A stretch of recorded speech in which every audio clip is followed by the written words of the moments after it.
The French people, with Protestantism virtually extinguished, were groaning under the autocratic power of the aristocracy and clergy. Voltaire was their spokesman. From the beginning of his literary activity, he made war on the Christian religion as he knew it. With the passing of time, his attacks became more direct and more bold.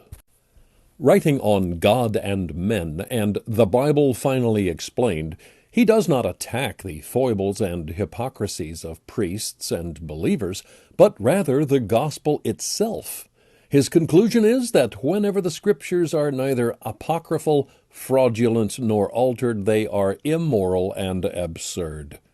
Unlike Diderot, however, and the majority of the encyclopedists, Voltaire was not an atheist. He believed that morality requires a finite God who rewards and punishes, yet the idea of reward and punishment conflicts with the basic tenet of Deism that God does not intervene in human affairs, and if these rewards and punishments are supposed to be distributed in a future life, one must remember that Voltaire ridiculed the idea of soul by saying, "Either admit that a flea and a grub have a soul, or say that man is a machine."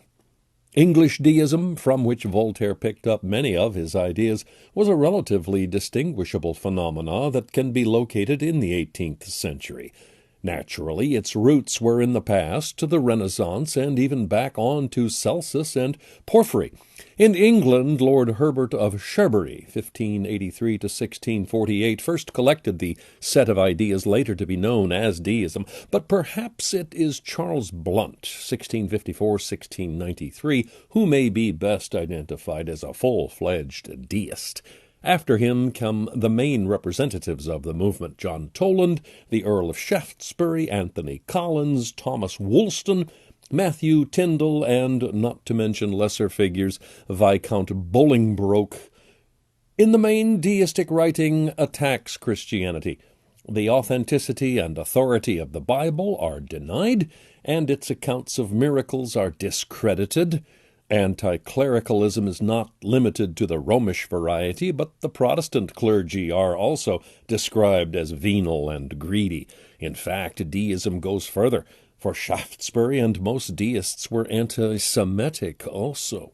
Frequently there is a tendency to depend on ridicule, and even the friends of deism acknowledge that Thomas Woolston's writings were coarse and ribald. The generally negative strategy, the use of ridicule, and even the centering of attention on particular details are conducive neither to positive construction, philosophic profundity, nor to systematic and consistent comprehensiveness.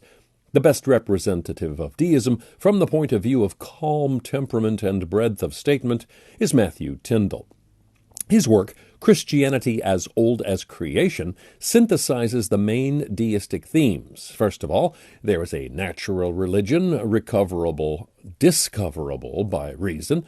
No special revelation is needed, and nothing mysterious or supernatural is to be accepted. Reason supports a belief in a God who rules the world rationally. Being perfect and immutable, God does not violate the laws of nature by any miracle. For the same reason, the religion he gave to man at creation is perfect and needs no supplementation. The perfect rationality of God is likewise incompatible with his choosing and favoring a particular people. Special revelation would also be an instance of partiality. On the contrary, all men have a sufficient means of knowing what God requires, for we could not conceive of a just God requiring of all men the information he had given to only a few. In any case, the Bible is not a special revelation because it is full of superstition and error.